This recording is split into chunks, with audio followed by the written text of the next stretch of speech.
তো তোমরা তো অনেকেই জানো আমাদের র্যাঙ্ক সিজন আপডেটের পর আমাদের পরীক্ষা শুরু হয়, এই জন্য আমরা এবার র্যাঙ্ক পুশ করতে পারি না, এইটা আমরা জানতাম। কারণ আমাদের টার্গেট ছিল এবারে গ্যাং মাস্টার টপ 1-এ যেতে। কিন্তু এদিকে রিজনের ভিতর ঢুকে দেখি বাংলাদেশ টপ 1 রিজনটা ধরে রেখেছে। আর তোমরা তো অনেকেই জানো বাংলাদেশ টপ 1 কিন্তু বড় বড় টুর্নামেন্ট খেলে, এই কারণ বাংলাদেশ টপ 1 কিন্তু কয়েকটা সিজন রিজন পুশ করতে পারে না এবং টপের ভিতর ঢুকতেও পারে নাই। কিছু করার নেই, এটাই বাস্তব। এবং কি 100-র ভিতরে আমরা বাংলাদেশের ভিতরে খুঁজে পাই না। আর যারা কয়েকটা সিজন রিজন পুশ করে রিজনের টপে ছিল তাদেরকে আমরা রিজনের ভিতরে আমরা তাদেরকে দেখতেই পাই না, কারণ তারা এখনো বেঁচে আছে কিনা তা গ্যারান্টি দিতে পারতেছি না। লজ্জা লাগে। তো আমি তাদেরকে কি বলবো, আমি এখনো নিজেই হিরোইক মারতে পারি নাই, কারণ আমি এখনো কোন জায়গায় আছি তোমরাই ভালো করে লক্ষ্য করো।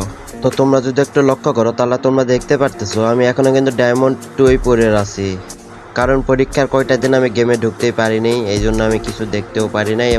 এই তো কাটিং টু ফিটিং এর মতন কথা। এবং আমার প্রোফাইলের ভিতর ঢুকে দেখি আর একটা চমক,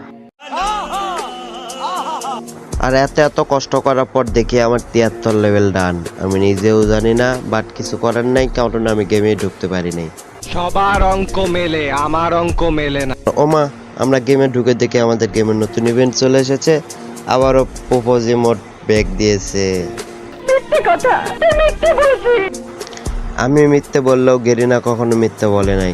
তো তোমরাই দেখো পোপোজি মোড আবার ব্যাক দিয়েছে, কিন্তু এবার ছাড় দিয়েছে 80%।